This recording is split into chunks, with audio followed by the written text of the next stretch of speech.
So I just had the privilege. I kind of want to stand when I do this. So I just had the privilege of watching a Mr. Beast video for the first time in a while. And this video was something like I've never seen before, where pretty much he gets 30 different celebrities, stacks them all into a big circle, and makes them compete for $1 million for the charity of their choice, which is all said and fun and good, whatever, they're giving away to charity.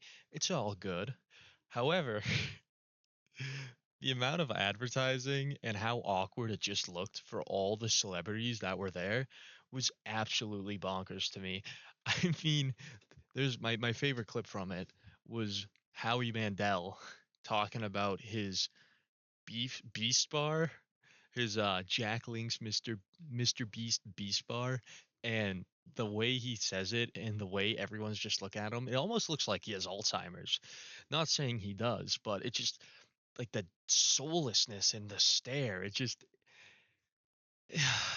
it's it's a beast. It's a Mr. Beast. If you've seen the video, you know what I'm talking about. I'll play the clip real quick. I thought it was hilarious, but let's take a peek. I'm eating a beefstick. It turns out to be a Mr. Beefstick.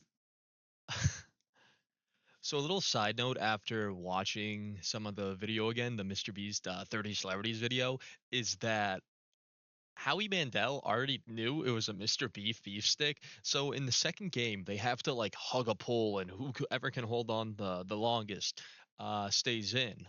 And like 4 or 5 people won, but that doesn't matter because they do another Mr. Beast beef stick advertisement spot in there. Of course, you can only find them at Amazon, naturally. And Howie Mandel is just casually in the background eating it with like Young Gravy and some of the other people. So he already knew what it was. So after him already having this information, him messing up the Mr. Beast beef stick that bad, it kind of adds more to it. Here's the clip. Another one? Another beef stick, of course. We can't get enough of beef sticks. I'm glad you guys are enjoying our new beef sticks. Hey, if you want to try them, it's available at these retailers. Playing a strong game or a smart game. So if you step in this half, you're locked into a game of strength. But if you step into this half over here, you'll be locked into a game of smarts. This is all up to you. Are you a strong celebrity or are you a smart celebrity? I don't know what I would do. I feel like I'm both. Thank you, Kevin. Thank you for the input. That was very, very educational. Oh, the fact that they have Kevin Hart there just to say one line actually is just so disappointing. Like he's literally just a prop. And that's so sad for me to say, but yeah, like Kevin Hart genuinely just seems like a prop in this. He doesn't really talk that much. He's always just kind of like pretend my chair is Mr. Beast. He's always just kind of like, next to Mr. Beast hanging out like, "Oh yeah, no, it's me. I'm Kevin Hart. I'm here." I don't know what I would do. Cut clip. Next person goes. Granted though, it is honestly just like the way they edit to keep it flowing, but I'm here to be critical about it, and yeah, it was just Kevin, come on. I can't believe you sold your soul for this, man. So yeah, in the second game, it's strong versus smart pretty much. And there's this guy named Paul who Kevin Hart takes a comedically long time to pull out a green block, and the crowd just kind of gives like this awkward slow clap, and Paul calls it out and he's like, "Why are we clapping? All he did was pull out a block." And Kevin Hart quickly snaps back and he's like, "'Cause it was good, man." And honestly, shout out to Paul. He might have been eliminated shortly after this production was done for speaking up against the Mr. Beast production and abrupting the claps, but like honestly, like such a valid point from this guy. Like, why are you guys clapping for just Kevin Hart pulling out a block? It's not like he did anything amazing. He just took a really long time to pull out a green block. Green.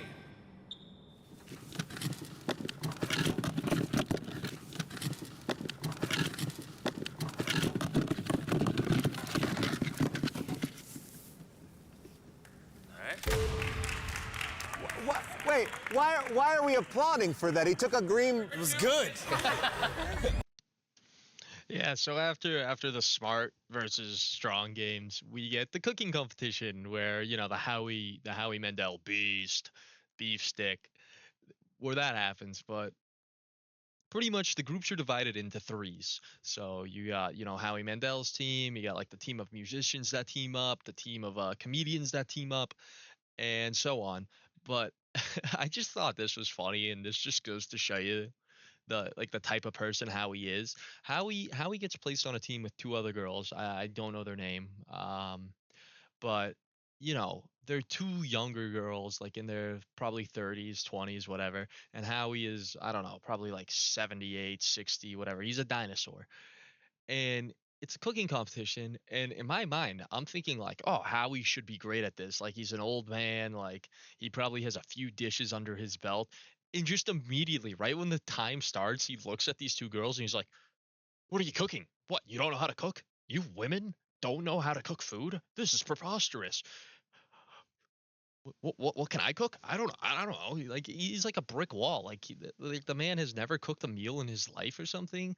Like you're like 70 years old. You've been on this planet forever, and you're telling me you don't know how to make like a nice buttered chicken or something, like, or just even chicken alone. I don't know, man. It was just watching this just really makes Howie Mandel look like an absolute idiot. Uh, it was rough. It was rough. What do you want to make? What do you want to make? I'm unsure, I'm unsure. What's your best dish? You don't know what your best dish is? Oh, jeez. And as the competition heated up, Don't, no. Howie! so did Howie's sabotage. Howie, we can't. Yeah, long story short, Howie gets voted out this round, thank God. I won't be missing him. Watching him in this just made him seem so insufferable, and all the work he's done in the past means nothing to me now. So, good job, Howie. You looked like an idiot. We put an hour into this. Funnily enough, too, that Paul guy that, spoke up about Kevin Hart's green block joke, turns out he is Howie Mandel's ride, which I don't believe for a second. You cannot convince me that Paul was driving around Howie Mandel, and the fact that Howie gets eliminated, that he's stepping off too. Part of me thinks because he spoke out, and this is all just a huge hypothetical. Part of me thinks because he spoke out earlier in the show that they just gave him the can. Like this guy's not being Howie Mandel's private chauffeur. Maybe he is. I don't know. But yeah, he goes out with a bang. He might actually have a target on his back. Howie's ride. I gotta drive him. So I am self-eliminating. I'm sorry. Turn the lights red. I am self-eliminating. Only I can do that. Oh, really? Turn the lights red! Let me try it. Turn the lights red! No, they did it because I said. Okay, guys. Goodbye, Paul. It was a pleasure having you. If you go missing in a week, I know what happened. I know what they did, and you got done dirty. You 100% got done dirty. What they did to you, you did not deserve. But yeah, props to you for speaking out against Mr. Beast. Like he seemed so bad that he was like, yeah, they only did it because I said it, not because of you, Paul. Get out of here. You're out. You've been out since you called Kevin out on the green block. You've been nothing but a buzzkill. Paul, you have my heart. W, Paul. So in the next game, they needed to figure out what game they want to play, and it's the same teams as before in the cooking competition. However, they're all locked into a box, and they can ask for anything they want, and they need to decide how to figure out who's going to get eliminated. So for one of them, let's say Gravy and the girl he was with, they decided on air hockey, darts, and then a cute puppy. And Gravy won air hockey, the other girl won darts, and the puppy was the final decision, and the puppy walked to Gravy. The group Steve-O was with, they decided to play Rock'em Sock'em. Originally, Steve-O wanted to do like wrestling, but then they chose Rock'em Sock'em, which was perfect. And there's nothing really that I caught in this like segment of the games. Everything kind of flowed nice. There was one small little thing though, where Steve-O wins the Rock'em Sock'em, and he makes the red head go up, and then his head goes up right after. And then in the next clip, when Mr. Beast is there, you see that the red head's up and the blue one's down, even though he was just there before. It's weird. It's a small little nitpick, but here's that. Who's gonna win? It's done. It's done. Yes. Oh my gosh. That was just instant. You know, watching that back again, like it's even crazier that, like, you know, Steve-O hits the guy's head, his head goes up, then Steve-O's guy's head goes up, and then literally the clip cuts to his head being down, and it's smooth, like the transition's so smooth. And like, how did the head get down? Like, I'm like a little stumped right there. Like, how did Steve-O's head get down if this wasn't like rigged or whatever? I don't know. Like, it seems like Steve-O automatically had a spot in the top 3, or maybe he did win all 3 rounds and they wanted to recreate it.